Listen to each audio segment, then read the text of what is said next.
Good afternoon, friends, and welcome to a discussion of Weather, a Novel, with author Jenny Offill, sponsored by the BTS Center in partnership with the Portland Public Library and Print, a bookstore. In a piece entitled, How to Write Fiction When the Planet is Falling Apart, Parul Sehgal says, Offill doesn't write about the climate crisis, but writes from deep within it. She does not paint pictures of apocalyptic scenarios. She charts internal cartographies. And as Fabiana Rodriguez says in her essay titled Harnessing Cultural Power in All We Can Save, the climate movement has largely left storytellers and culture out of its strategy toolbox. Now is the time to change that. We need more transformational stories so that we can connect the dots and shift narratives. Today, we are here to be in conversation with an author who has done just that. My name is Nicole Dieroff, and I serve as Program Director at the BTS Center. And today I am happy to serve as one of your hosts for this event, along with my colleague, Aram Mitchell, Director of Partnerships and Formation. Aram. Hello, everyone. My name is Aram Mitchell, and I'm super grateful to be with you all here today. I am joining you from my house, not far from the Presumpscot River, just over there here in the state of Maine, which takes up space in the homeland of the Wabanaki Confederacy, people of the Dawn, who have long stewarded the rivers, the soil, the air, and deep-rooted cultures here in this place. I'd like to invite Rachel Harkness, Programming Manager at the Portland Public Library, to bring greetings and begin our introduction of Jenny. Hi, everyone. As Nicole said, I'm Rachel Harkness. I'm the Programming Manager at the Portland Public Library, and we're thrilled to be partnering with the BTS Center, Print, and the Baxter Academy to bring Jenny Offill here to Portland, virtually, of course. I'm going to introduce Louisa Thompson Longshore, who is a Baxter senior, and she'll introduce Jenny and give her a response to the book. We were really excited to include someone from Louisa's generation, because as much as we all grapple with climate change and the implications, this is sort of something that we've not grown up with. We're dealing with it now, and this is something that Louisa's generation has known since they were very young and will face for the rest of their lives. So also amazing to see some of the work and the commitment that people in the younger generations have to help combat this global crisis. So here's Louisa. She's a graduating senior this year from Baxter Academy, and she's seen as a leader both among her peers and by her teachers at Baxter Academy, and is very involved in sustainability initiatives. She serves on the eco team at school and started a composting and recycling initiative at the Academy last year. So thanks for being with us, Louisa, and thanks to everyone for tuning in. Thank you, Rachel. And as she mentioned, I'm Louisa, and I am a senior at Baxter Academy. I really like thinking about how titles of books and how the title relates to the story. And for me, the title Weather refers to both Lizzie's worries about climate change and the interaction she has with the world around her. And I found that really interesting.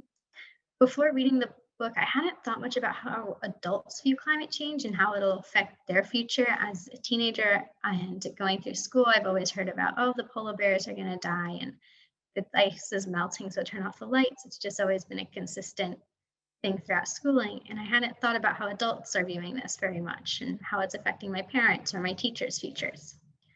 I also really enjoyed reading about Lizzie's opinions and the different types of people thinking about climate change that are adults and not just teenagers and students and kids.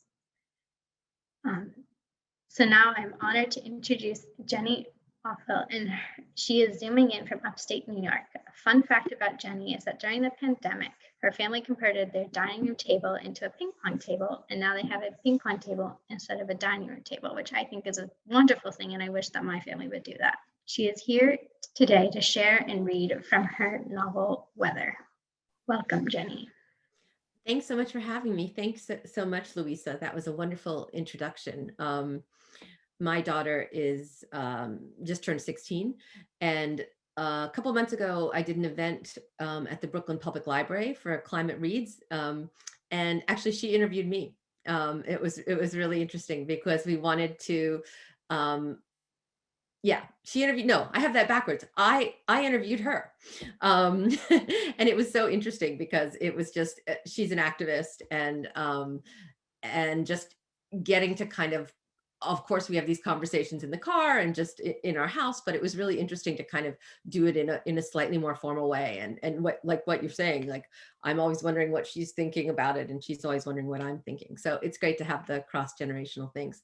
So I'm going to read just a little bit today from Weather. This is the hardcover of it. I usually read from the beginning, but I think given the nature of this event, I'm going to read from a little bit farther in. So I'll just give you a line or two to get oriented. So the narrator of this novel is a librarian who has a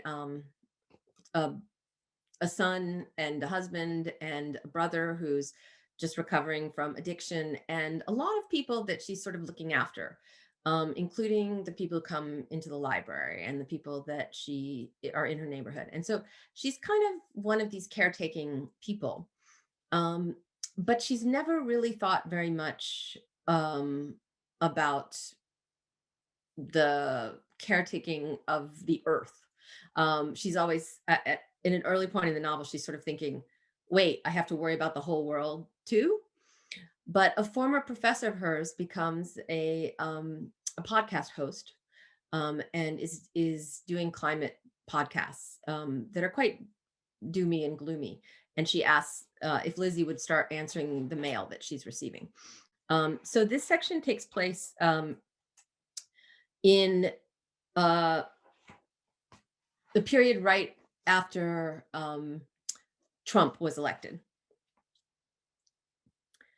All day, my husband lies on the couch, reading a giant history of war. But he got it at a used bookstore, so it only goes up to World War I. In the summer of 1914, there was an electric tension in the air.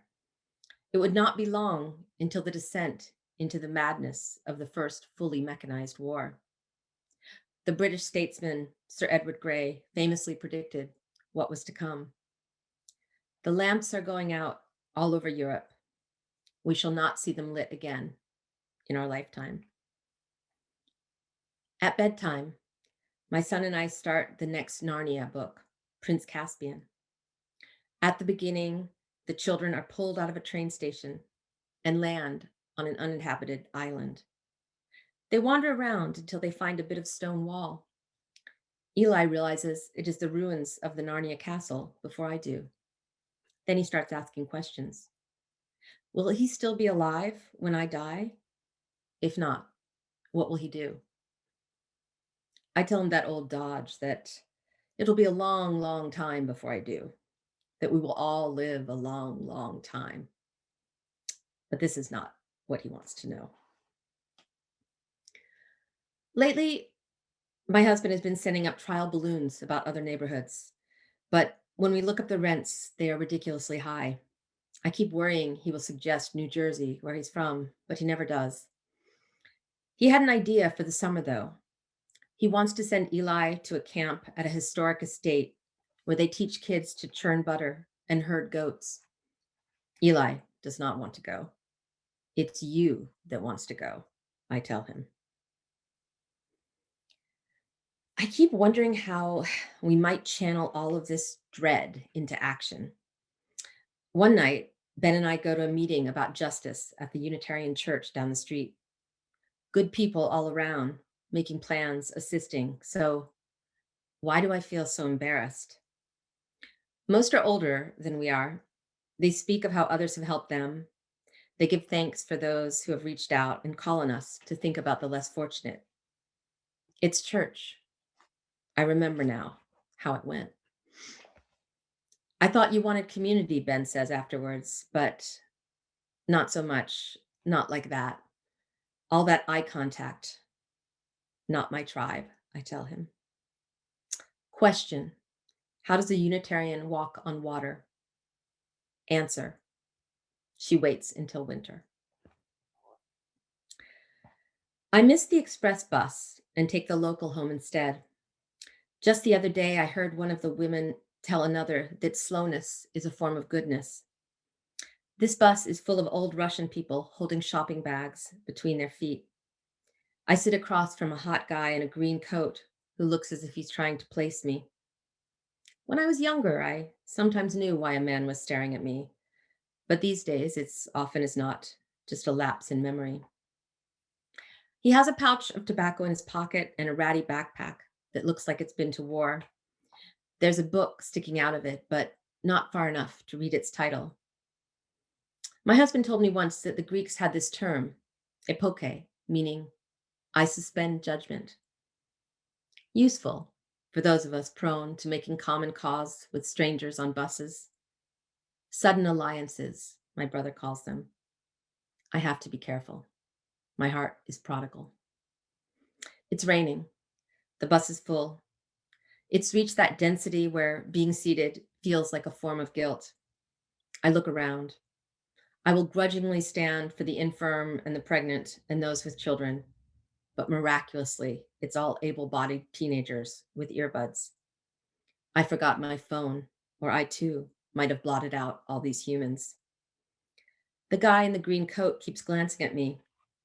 From the library, I tell him, and he nods slowly, respectfully it seems. Yes, that's it, he says.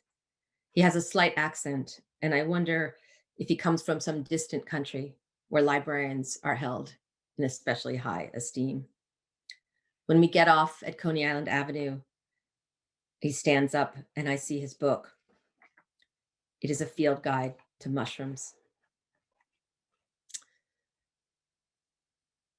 Sylvia told me she has a new escape plan. She's going to end the podcast and buy a trailer in the darkest place in America. She lived there once years ago with an ex who was an amateur astronomer. It's in Nevada somewhere, hours and hours from the nearest city.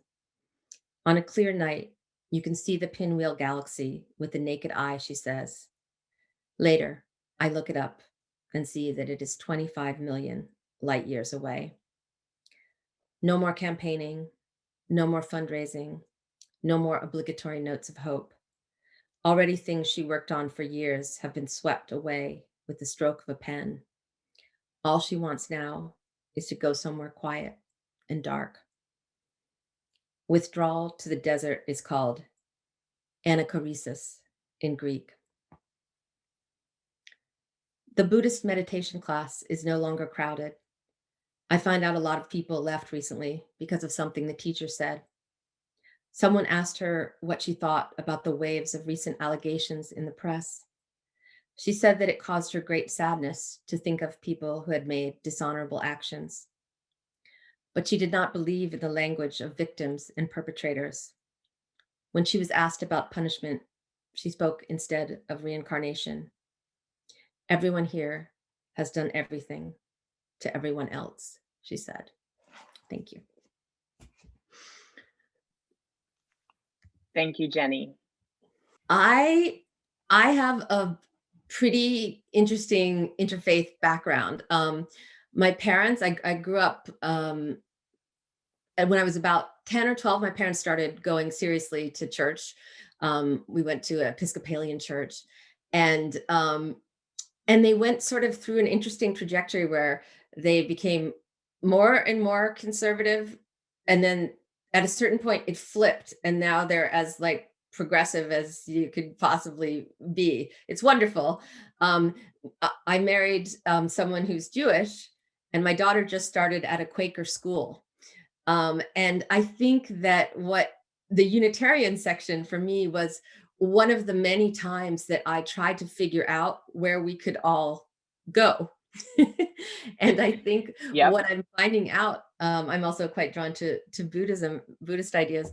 What I'm figuring out is that the person in me who loved comparative religions in college is just discovering that there's so many beautiful ways that all these different traditions cross over. And I'm really, now I'm learning about the Quakers, and it's really pretty exciting to see how that dovetails a bit with how I grew up. Well, I don't know how many opportunities you've had to talk about the sort of spiritual components of this book, but we are so glad that we get to do some of that with you today, because it I'm is thrilled. very present. It's very present. It's smack in the middle of the book too. So the sort of progression of the character from being someone who moves out more into community and begins to feel that there is a larger sense of kin and fellowship with people. That's right in the halfway book, where she's still quite Yes. wobbly with those ideas. I love it. Let us dive into some conversation with Jenny. Let's do it. That sounds great. Can I go? Go. You may. I'm gonna go. Are you even ready for this? I appreciate you sharing, Jenny, a little bit about just your situation in the grand adventure that is spiritual religious identity. I wonder if we might. So I grew up in a religious context where there was an odd fascination with the end times. Yeah, I had a little of that in the too. room. Yeah, so you know that, and that fascination, it can and often does and has lead to pretty dangerous theology and religious dogma, but also to some pretty bad fiction. And one of the things that rescued me from kind of early exposure to some of that bad fiction has been encounters with good dystopian and post-apocalyptic storytelling, right? Like Octavia Butler and Margaret Atwood. Yeah. So weather's not, it's not a dystopian future. There, I guess, kind of, there are some elements of dystopian present. I feel like you've kind of managed to convey that sort of like ambient dystopian throb behind the day-to-day experience of life. And it brought to mind a quote from Audre Lorde's A Burst of Light. She says, "My days are a thirsty, atonal combination of the mundane and the apocalyptic." And I wonder if that resonates, how that resonates, and kind of like how intentional you were in threading that needle, because you did, like you nailed it, but in conveying kind of the both and of our situation. I think I was thinking a lot. I mean, the phrase that was coming to me when I was writing the book was that I wanted to write a pre-apocalyptic novel. That we had many apocalyptic novels, and some of them are very good. I mean, The Parable of the Sower is an amazing book. But there's a way in which, for me personally, it almost felt like when I read a book like that, it let me think it was all far away. It let me notice, oh, there's still beautiful trees outside. There's still, we're no cannibals on the road, as far as I can tell. I mean, it was able to kind of put yourself far from these imaginings.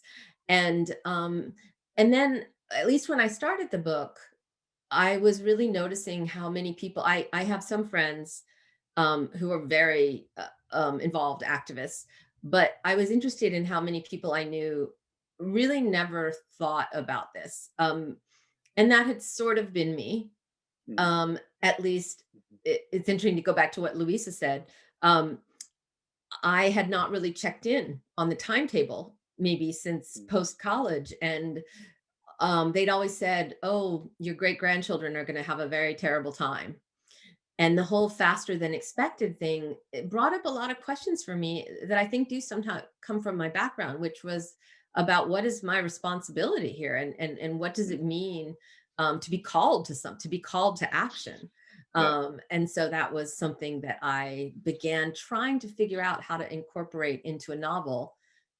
without being didactic. Mm. Or so it starts with a very small inching towards thinking about these questions.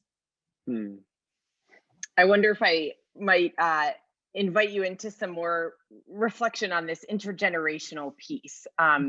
As a parent of a 7-year-old, there were moments in this novel that I could have sworn you were somehow watching my family's life. Early in the book, there's a scene between Lizzie and her son, and it goes, "I tell him to look out the window. That's a waxing crescent," Eli says. "He knows as much now about the moon as he ever will, I suspect." At his old school, they taught him a song to remember all its phases. Sometimes he'll sing it for us at dinner, but only if we do not request it. Yes, the parent's life. And the ways in which you weave together moments and questions related to the next generation felt so important. As the climate crisis has been named the greatest intergenerational injustice in human existence, where those of us who have benefited from endless extraction will simply leave the resulting misery to our children and grandchildren. This one of the question and answers in the book hit my heart. Question: what are the best ways to prepare my children for the coming chaos? Answer: you can teach them to sow, to farm, to build. Techniques for calming a fearful mind might be the most useful, though. Yeah. So I wonder, yeah, I'm interested what questions went back and forth in that conversation with you and your daughter. I wonder what you might invite us into talking about. I feel like faith communities and libraries also are one of the few places left in society where people of different generations meet one another. And so what conversations do we need to be having in those spaces? And yeah, anything else you'd want to say about this dynamic in the book? I think that for me at least, that I absolutely agree that faith communities and libraries are a really kind of they're very unique right now in American society because they're not commercial spaces. Everyone is welcome, at least at most of them, and certainly at all libraries. And I think what it does is it allows that sense of that we can so easily lose right now, especially as things are very polarized, of a kind of common, a commons and a common good, and all of these sort of ideas of that. Um, and so I feel like when I think about what kind of conversations we need to have, I think that we might need to move away. I feel like these epic narratives are how we got here, right? You can almost hear the voiceover. It's like, we ruined the world. Now we have to save it, and I actually feel like what it really is that everybody has a part to play, and and it should come from what you care about and what you're good at. One of the things that was a real joy to me when I was on book tour was meeting people in all these different professions who came up to me, Mm. and the younger ones all did something that climate change all went into their into the work that they did. And so I just felt like I would not have imagined necessarily that when a woman came to me and said, who was probably about 25, that she taught sex education and health at a school. She said, I read a lot about climate change because a lot of the discussions that they want to have with me about is about whether or not it will be ethical to have children. And I Yeah. thought, wow, like I wouldn't have guessed that that's what your job entailed, but she was doing this really interesting, important work, I thought. And so I guess I'm always just trying to say to people, it felt quite ridiculous to write a sort of experimental novel about my concerns about climate change because I thought, well, how could this be helpful to anyone? But I also felt like I'm going to do the thing that I know how to do. And in doing that, kind of open the door. And it did, it opened the door to having conversations with people across all these disciplines. Um, meeting people who are much more connected, whether it's a younger generation or people from an indigenous community that have been talking about these issues for a long, long time. It felt like suddenly I went from this silo of doom of thinking about climate to sort of imagining like these little sprouts of possibility everywhere. But nothing was like the answer, that dichotomy of it, Yeah, despair, hope. I think that's I don't think that's nuanced enough for what we need. Yeah. That makes One a of lot my sense. favorite lines, laugh out loud lines, was, I mean, you just say it so simply, I take the car service again today because I am ridiculous. So for you, it's I write an experimental novel about climate change because I am ridiculous. Exactly. Proudly claim it. Uh-huh. Yeah, it's because it's not a zero sum simple this or that either or situation. I wonder how do you think we ought to interact with climate denial, or is that even a productive endeavor? Yeah, For I don't those of think it's us, very productive. I really right? don't. Okay. I think that even a lot of people that are so-called deniers um aren't really. It's just for them, it's it's most profitable to still act that way. I mean, for Hmm. example, our military writes report after report about climate change and how they have this term they use, which sounds like it should be for a heavy metal band, threat multiplier. They're always like climate change, threat multiplier in all these different ways. So I think that a lot of that is overstated.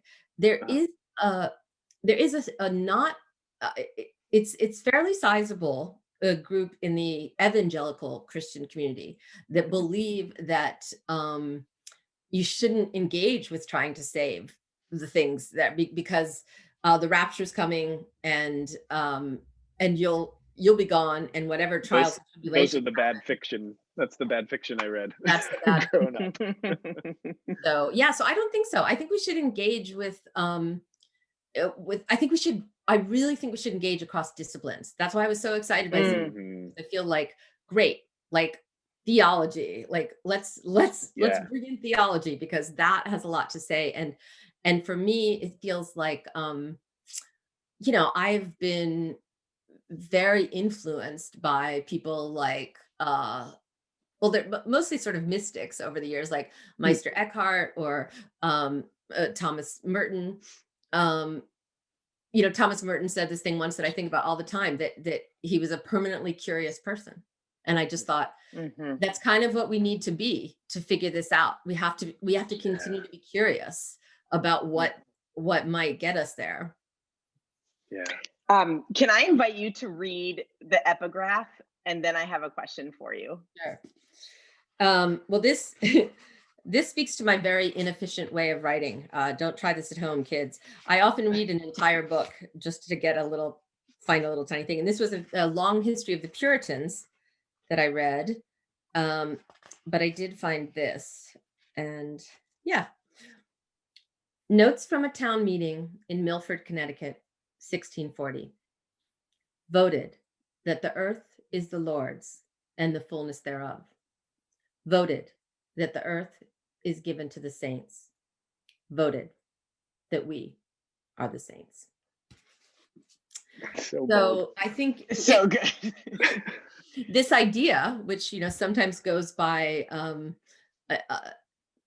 sometimes it's called Dominionism, sometimes it's called other things, but this idea that like the earth is ours. I think it's not the best thing that has come out of Christianity, because I think that actually it wasn't always even what people thought. In some ways, it came during the Enlightenment when there was more of a split between man and nature. And there's a super interesting theory that cultural historian has, Thomas Berry, where he thinks that actually it was partly the Black Plague and the incredible like psychic damage of that it did to the human mind that made nature become like villainous in many people's minds. But what's interesting about that in the context of what we're talking about is to think of the flourishing that came eventually after that, that like there was the dark ages, and then there was, a moving away from that fear-based thinking. Yeah, I here at the BTS Center, we have been talking a lot about the sort of spiritual roots of the climate crisis, the way in which our identity and belonging as a species on this planet has come into question. One of these, deep spiritual crises, and that perhaps spiritual responses are also part of what's needed. And I just, I so read the yearning, the hungering on Lizzie's part for grounding, for meaning. That section that you read about her visit to the Unitarian Church, so good. I mean, you start the book, the first line, she references the one who is mostly enlightened. I mean, it's just such a great phrase. And early in the book, she is playing around with this meditation class, and you write, "It's slow today, so I help her set up for class. Cushions for the strong, chairs for the weak. You should stay," she always tells me, "but I never do. Not sure where to sit." And that internal conflict is it's just so poignant. So I wonder, climate crisis as a spiritual crisis, this hunger, this year, because it's never really satisfied for Lizzie in the book. It remains a yearning. Well, but the book does in my reading, I should go for it. Well, this is the kind of thing you're not supposed to do when you're an author, is say the end of the book. But do it. But if I read the end of the book, it sort of tells you where she ends. Should I do that, or is that too weird? I would love, because I think you prompted it perfectly, and I think we would love to hear it now. So I did this sort of funny thing I'd never done before as a writer, which is I leapt forward in time when I was writing it, and I leapt to the next election. And when I was trying to write it, I of course had no idea whether Trump was going to win again, and if there was going to be violence if he did. And so this is the end. A visitor asked the old monks at Mount Athos what they did all day, and was told, "We have died, and we are in love with everything." Then we go to a section where they're in bed in a house out in the country. "The dentist gave me something so I won't grind my teeth in my sleep. I consider putting it in, then decide against it. My husband is under the covers, reading that long book about the ancient war. He turns out the light, arranges the blanket so we'll stay warm. The dog twitches her paws softly against the bed, dreams of running, of other animals. I wake to the sound of gunshots. Walnuts on the roof, my husband says. The core delusion is that I'm here and you are there." And when I wrote that ending, I sort of thought, can I put that as the end? Because that's obviously, it's not like I've boiled down all the spiritual wisdom. Like, this is obviously a Buddhist idea. But I also like this sentence, I remember working on it for a long time, dreams of running, of other animals. It's like the dog, we've all seen that where the dog twitches the paws on the bed. But I was also like, we keep dreaming of running. We keep dreaming of other animals. And actually, we aren't apart from them. We are the same. And so the answer to that is from something that is said in her meditation class, where the teacher says, "What is the core delusion?" And nobody knows, and she doesn't tell them. So I wait to say that. But I love it. It felt frightening to write that, but it also felt to me the closest I could get to what I think is what it meant for her to go from not noticing the world around her to being actually embedded and enmeshed in it again. Nice. And I love this piece in the middle, where you say, "A man calls in from Dallas. What do you mean interconnected? He says. There's a pause, and then the ecologist speaks. There's a species of moth in Madagascar that drinks the tears of sleeping birds. Yeah. Yeah. I mean, Yeah. that seems like religion to me.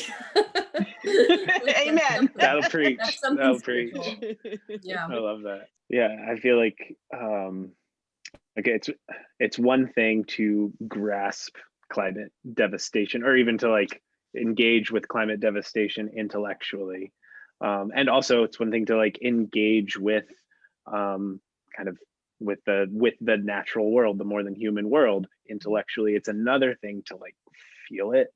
Right. And I just like I feel that pulse in Lizzie's journey, right, is one of kind of cultivating a more than intellectual understanding of what's going on. I suppose it's sort of a privileged place to land, of like, oh, I can grasp climate devastation intellectually, but I can't feel it, right? Like, but I wonder for folks like myself with a lot of inherited privilege that are kind of removed from the more immediate and felt effects of our planetary crisis, how we might go about cultivating that more than intellectual understanding relationship with what's happening, and hopefully thereby like cultivate some of the networks, the communities, the synchronicities that you're speaking, that I hear a lot of. Like I hear a note of not lazy hope in when you talk about like, yeah. Well, I mean, I feel what you're speaking of right there is something that's so important, which is there is no sort of serious work that we can do in the climate crisis that isn't also about climate justice, that isn't about the fact that the people who have been most affected have contributed the least to it. But I also think that and there are many, many leaders, both in the youth movement, in the BIPOC community, all of these people who've been working on these issues for a long time.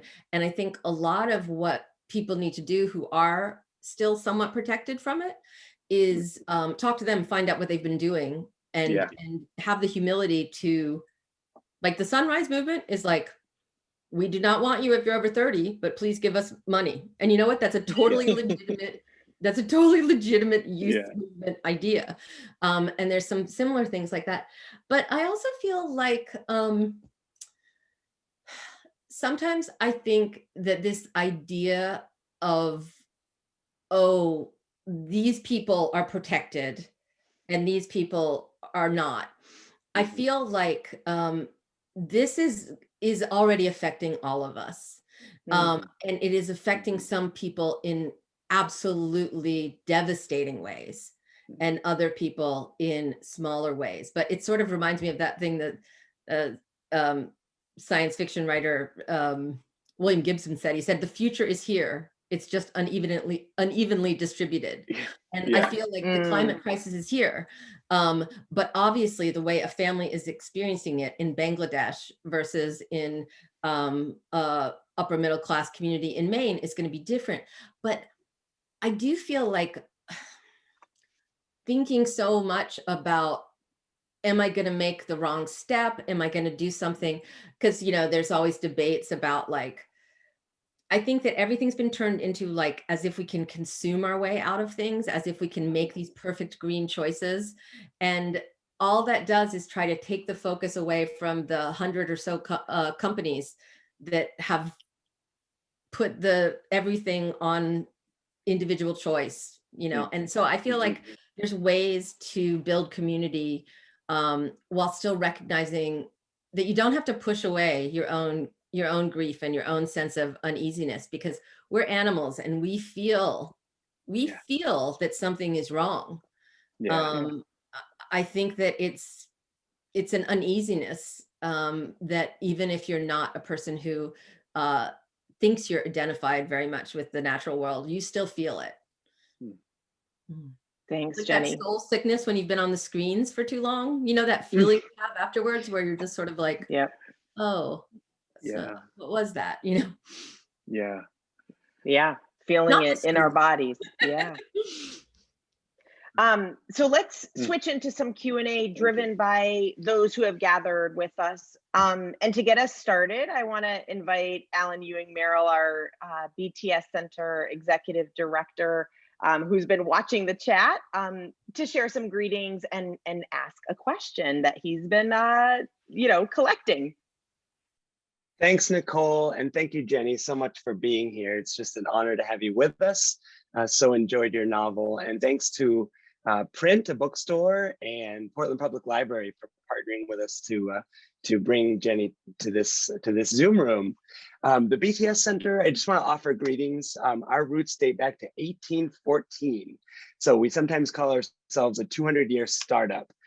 For 200 years, a seminary that educated pastors for local church ministry, especially in northern New England. And then about 8 years ago, shifted into a whole new identity. Today, we're a private operating foundation in Portland, Maine, with a mission to catalyze spiritual imagination with enduring wisdom for transformative faith leadership. And we've been reading a lot of books, and as Nicole mentioned, hosting a lot of book studies, but this is our first engagement with fiction. And I just think there's such potential for fiction and poetry and other kinds of literature. I'm a former high school English teacher, to evoke a different kind of imagination. Bill McKibben and others have talked about the climate crisis as a failure of imagination. So I wanted to ask a question. Several people have been asking in particular about your writing process and your writing style. So I'm going to combine a couple of questions. Antoinette is asking if this is a typical writing style. She finds this style that she's calling it conscious train of thoughts. She finds it relaxing as well as enlightening. And Allison says, Jenny, you joked about your writing method being inefficient. Interested in the way this work was constructed. Did you write longer fragments that you fractured into smaller pieces, or did you rearrange the themes and scenes before you found the arc of it? So can you just talk a little bit about your style, your tone, and kind of the writing process that leads to that? Right. Well, I think one of the first things I do when I'm interested in something, I don't yet know what it is. I'm just kind of following the compass of my own interest. So I didn't know in the beginning with this novel, I knew that it was going to be partly about anticipatory dread and what does it mean to have that, and about loss, and also about how might we move forward within that. And so what I did initially was I read so many books about the science, but then I like to do something that I think of as reading away. So if I was reading about climate change denial, then I might read a sociology book about other kinds of denial. Then I might read about what the psychologist did. Then I might read a biologist who talks about why we have this fight, flight, or actually that we don't do anything at all. We have like all these different things. So once I've started to kind of feel like I'm developing, it's all delusional, but like developing a sort of theory of everything, then I start writing little pieces. I remember there's a little moment in the novel where, because she isn't very aware of what's around her, and she sees a fly and she captures it in a cup and she lets it fly outside. And just like, I remember that day that happened, and I wrote it down because I thought to myself, when the fly sort of circled around, that it seemed like joy, like when it was let out of the cup. And so I have those little things like that. And then I keep them, sometimes I order them thematically. Sometimes, there'll be a section that is about different things. But then I start to build what is the main narrative voice.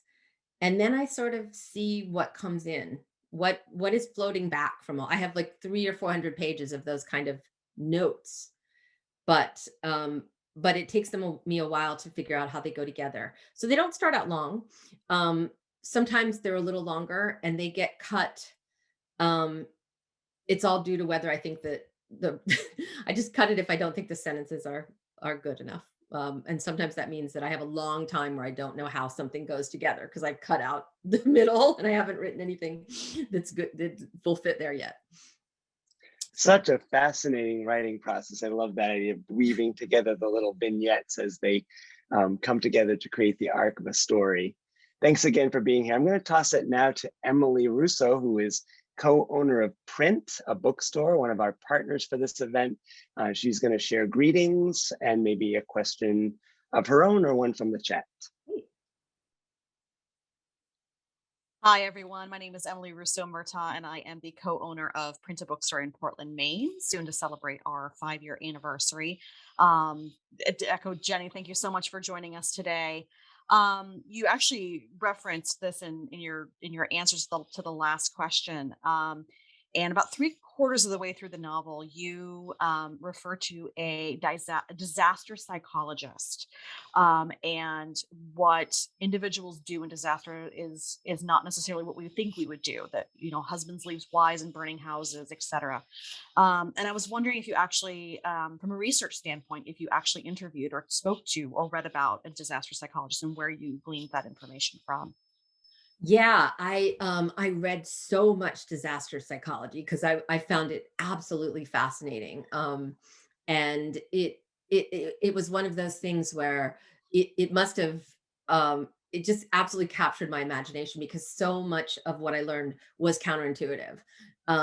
And so one of the main things that I picked it up and I write about it in the end was about people who are lost. And it said that they had to train search parties because it said a person who is lost will often walk right past their rescuers and have to be tackled. They won't see them. They won't see that they've been rescued.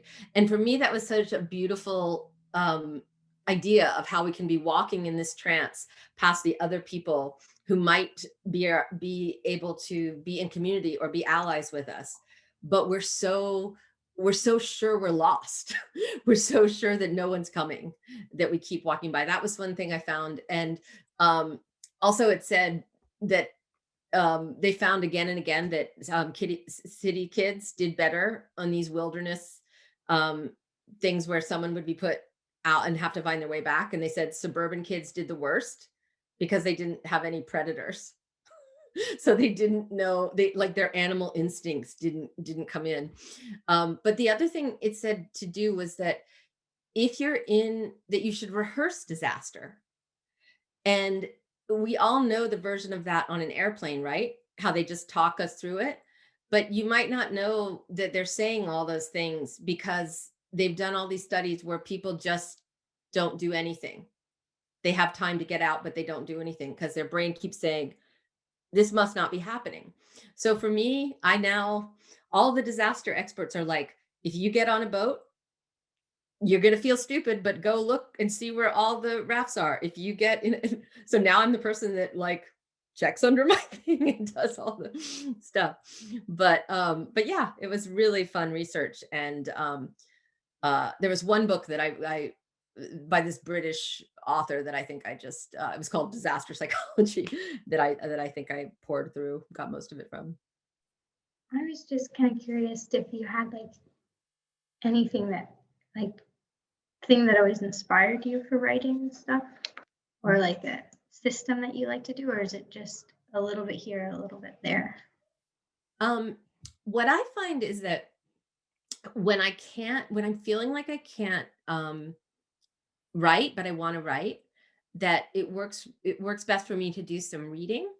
But then an artist friend of mine gave me a really good idea. She said, we were at an artist colony and she said, what do you writers do when you have a day where you don't have anything good to write? And I was like, we just sit there and like tear our hair out. What do you do? And she was like, oh, she's a painter. She goes, oh, I stretch canvases. And I thought to myself, wait, what's the equivalent of that? So sometimes I actually just take passages that I think are beautiful, or poems, or if I'm reading disaster psychology, I type it in. And it's almost like by inhabiting the words, the part of my brain that wants to write starts to calm down and remember that it can be done. And so sometimes I do that for a little while first, almost as like the way on a piano, you might do finger exercises. Yeah. So. Thank you, Louisa, for that question. I wonder if I might invite our friend Peterson Toscano to unmute and ask the question that he put into the chat. Peterson is newly a consultant with the BTS Center, coming on board as our artistic coordinator. So Peterson. Well, thank you. I just finished the book today. It was just such a great read. And I was really struck by how essential addiction and instability and uncertainty are. There's so many people who are just so uncertain about themselves. And I'm curious about all of that and the structure that you have. Like, what connection is there to the structure and this addiction and this uncertainty and instability in people's lives? Mm-hmm. Well, I've been teaching writing for years, and one of the things when people ask, what's the advice? One of the things that I sometimes say is that I think the best thing you can do if you want to be an artist or a writer is practice tolerating uncertainty, because obviously humans are very nervous in situations that are uncertain because our reptilian brain is saying, but is it dangerous? But that space, that kind of like in between space of not knowing what something is yet. I think people also find that in various spiritual practices. I once had a funny experience where I was trying to take yoga, and I'm very unfit. And they said that there was going to be a Buddhist meditation class and that you should take that if you were in the yoga class too.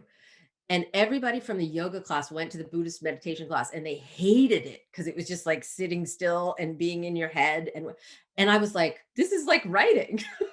Like, it was sort of that feeling of, I don't know what's going to come up and I don't know what's here. So for me, I think, like, when you ask about the addiction question, a lot of the things that we're drawn to, I think, to kind of soothe us are about not feeling that we're grounded in anything. And I remember reading once that there was this idea of like primary pleasures and secondary pleasures. And it said, like, primary pleasures are things like sitting around a fire or sharing a meal with friends or singing that people have done for years and years and years. And secondary ones are often these things that can turn into addictions. So it might be like gambling or whatever, something that is exciting in the moment, but maybe doesn't feel like a lasting thing to us. So I wanted to have the addiction plot line as just a sort of a sense of, like, when you're trying to make something right and you can't necessarily control it, what do you do? Thank you. Jenny, the ways that you interact with kind of disaster preparedness is really interesting.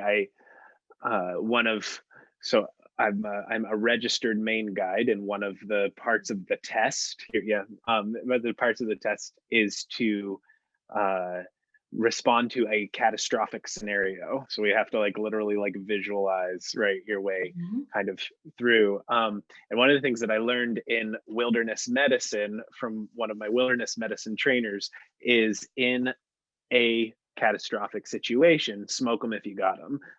It never hurts to sit down for 10 minutes and just think things through. In the British wilderness guides, they say that you should make tea. Basically, I love that. That's more healthy than smoking. Yeah, right. To kind of hunker. I think you said earlier in the reading, is it slowness is a form of goodness? Yeah. Was that one of the lines? Right. But I'm also curious how that relates to, I feel like somewhere else in the book, there's those who live move. Right, kind of the panic freeze response. I don't know. Do you have any thoughts on how those two things relate to one another? I think that, people who are the kind of disaster expert that are talking about, all right, there's a sudden disaster. What do you do in that movement? They think that people are really stuck in that paradigm of that you're going to fight or flight, and that the freeze thing is little known. So one of the things they tell you is just do any movement Like any movement may allow you to act. So probably like smoking, you're saying if you have them, smoke them or have a cup of tea, any of those things, in one of the things that I kept coming across in the survival guides was to chewing gum. That they all Oh, that interesting. have in so many battle situations, they have people, they include like sticks of gum, because if you're chewing gum, your mind says, I'm in a situation that's safe enough to chew gum. So I'm going to calm That's down. incredible. And Yeah. I think it's really kind of true. So I think that it is in some ways a conflict, those two ideas. But in other ways, anytime you can bring your attention to a present thing, whether it's chewing something or making a tea or whatever, it gives you long enough to override the fear center. And that's when you can begin to really, me, I'm not, you actually do this stuff, so I should be not telling you what to do. I'm sure you're actually like, as a guide, you've been in these situations, but that was an interesting thing that came up again and again. That's fascinating, and I'm curious too how we like Sylvia's sort of like experience of burnout, right? Like engaging this issue, again, kind of like intellectually or in our heads, and to kind of almost rescue ourselves from burnout by engaging more holistically in our bodies. I don't know. I think of like how a tiny animal that experiences something traumatic will go into the woods and just tremor just to get the energy out. Wow, that's really interesting. Well, they Right. say that the children also who are lost, who are under the age of like between 4 and 7, are often found really quickly in wilderness because they're just like, I'm cold and I'm going to stay here. They don't think to themselves, oh, maybe that tree was there, or oh, I thought it was a river, but it's really a lake. They don't make all the rationalizations, so that's really fascinating that they would just let the energy out. I really like that idea. Slowness is a form of goodness. I like that too. Yeah. So I wonder if we might kind of end thinking about this context of library and the main character as librarian, which just totally sparked my imagination. And with a 7-year-old, I will tell you that the library was one of the places I missed visiting the most when COVID caused our gathering places to close. And so just this idea of being surrounded by history and stories and big ideas, and at the same time engaging with people in so many different circumstances. I mean, right at the beginning, you meet the man who's good to have his fines waived, and then the girl who is bringing toilet paper home with her. I mean, it's like just this space where so many different people come. So I wonder if you want to just reflect on your choice, Lizzie as librarian, and the library as the backdrop for this novel. Well, I love libraries, and I've always spent a lot of time in them. I'm an only child. We moved a lot. One of the big things when we moved to a new place was to go to the library and get me some books until I made friends, and even after I had friends.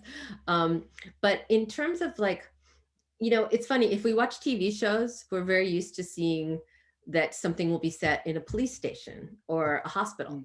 And the reason that is done is because the stories come into that space, right? So that's why they've chosen to set it there.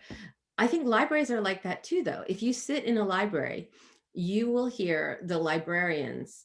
You can tell, if you're an eavesdropper like I am, that they might be talking to someone who's recently been widowed. You might be able to tell that they're talking to someone who had been there getting help on a resume in one of their workshops and now has an interview. You hear all these like life points. You see that some people drop their children off because they don't actually have any care, and you're not supposed to do that, but like there's a million things like that. So you see a whole range of the way people act. And now, just to go back to the addiction thing for a moment, now they're training librarians often to use Narcan because so many people are overdosing in libraries. And so I just feel like we have some concept. If you ever talk to a librarian, the thing that is what someone will say to you on a plane, if you're a librarian, they'll be like, oh, lucky you must get to read books all day. Like the librarians I know are, I mean, they have like heroic efforts every day. No one is sitting and reading a book. I'm sure they are when they're at home. And I worked in a bookstore, and it was kind of the same way there. Like, people would come in, and what they were asking about and what they were picking out, it was already a conversation from the books that they put on the table and the questions they asked me. So librarians are that even more so. And I just think that we're lucky that libraries were invented so long ago, because I feel like if someone tried to say it now, let's have libraries, people would be like, what, they just get books for free? Like, what's the point of it? Yeah. And yet that's so interesting. Rating of any institution. People trust libraries more than any other institution in American life. As well they should. Well, thank goodness they were created a while ago and have found ways to still exist. I would love actually to give our partner organizations a chance to let people know how people can stay connected to them. And so this conversation about libraries and bookstores is a really good segue. Rachel, would you unmute and let us know about the Portland Public Library? I just wanted to say, first of all, Jenny, thank you so much for the for appreciating libraries. I not speaking for myself, but we do have an incredible staff that is just ready to help people exactly where they are when they walk in. And that can go from, as you mentioned, Narcan all the way to lifelong learning. And it is like emotional, spiritual, all of those things. So thank you for pointing that out and appreciating that. I'm actually not a librarian. So. No, but it's it's all of it, right? It's the librarians and everyone who works there and makes them a place people can go, I think. So thank you. Yeah, thanks. To do library events. And to everyone saying nice things, we miss you. We're hopefully going to open. We opened and then we closed because the numbers got high again. But I think really in the next month or so, we should be making good strides to being an open and safe place again, because I think everyone misses the library and the librarians miss it so much as well, and we miss all of the people that come in. So anyway, without going too much further in that, we have been keeping up with our events through Zoom. So if anyone's interested in looking to participate in some of our events, we have all of our literary lunches and spotlights going. We have sustainability series, and today we just had our first in-person event in a long time at Congress Square Park. We've started a new initiative called Book Blurb, and whoever wants to come and talk about the book they're reading, good reviews, bad reviews, whatever. It was a great crew today, and that's happening every other Thursday at Congress Square Park. So join us for that if you want some in-person book discussion. And then I would just encourage everyone to go to our website, portlandlibrary.com. You can register for our newsletter there. You can follow us on Instagram and Facebook, and all of our events are up there. It changes daily, so keep up there too. So I just wanted to say, thanks, Rachel. Yeah, thank you. Thanks to everyone who collaborated on this event, and thank you, Jenny, for such a great conversation. I'm pretty sure there's still some books that are signed by Jenny available at print. Emily, do you want to confirm that for us? Are there still books at print? Okay. There are still plenty of books at print. So yes, you can connect with us at printbookstore.com. It has all of the information. As we navigate the pandemic, we, like the Portland Public Library, are not quite open yet in full, although we are doing some private in-store shopping appointments. But printbookstore.com is where you can find all of that information and find links to follow us on social media. So thank you, Jenny. This has been wonderful. Thank you so much to BTS and the Portland Library, and to Print Bookstore, and to Louisa and Aaron, everyone. It's been a wonderful event. I guess I'll just, because you're right, I never get to talk about any of the stuff in the book that is about spiritual things, and so it's been really, really interesting to do that. And I guess I'll sort of leave you with this question that is something that this narrator is thinking about, although it's not explicitly said in the book, which is, at a certain point, I think when I was about 18 or 19, I was noticing in all the different religious texts I read, thinking to myself, they're just asking the same question. They're saying, are you awake? And then they're saying, why are you not awake? And for me, that became part of the question when I started looking at climate too. And two things were really useful to me because I was so far, I was the person that never read. I'm not sadly not like a main hiking guide. I wish I were. And I'm not the person who even read that part of the newspaper for many years. And so for me, there were two things I came across that really stayed with me and started me down this path. One was the philosopher Timothy Morton, who writes a lot about ecological things. And he said, hesitation is an ecological act. And what I loved about that was there's so much of a push that if you're going to do anything, don't be a hypocrite, don't make mistakes, don't, and I think that is so intimidating as a way into trying to be part of this larger movement of activism. And then the second thing, which over my years of, Christian, Unitarian, Buddhist, Quaker, all these different things I'm interested in. The one prayer that I say almost every day is something I read that was a Meister Eckhart thing. And he said, if the only prayer you ever say is thank you, that is sufficient. And so I try when I'm driving down a beautiful street, when I'm walking, I just try to say thank you to the other beings, the other creatures, human and non-human, because that makes me feel like I'm noticing and I'm awake. So thank you so much for having me.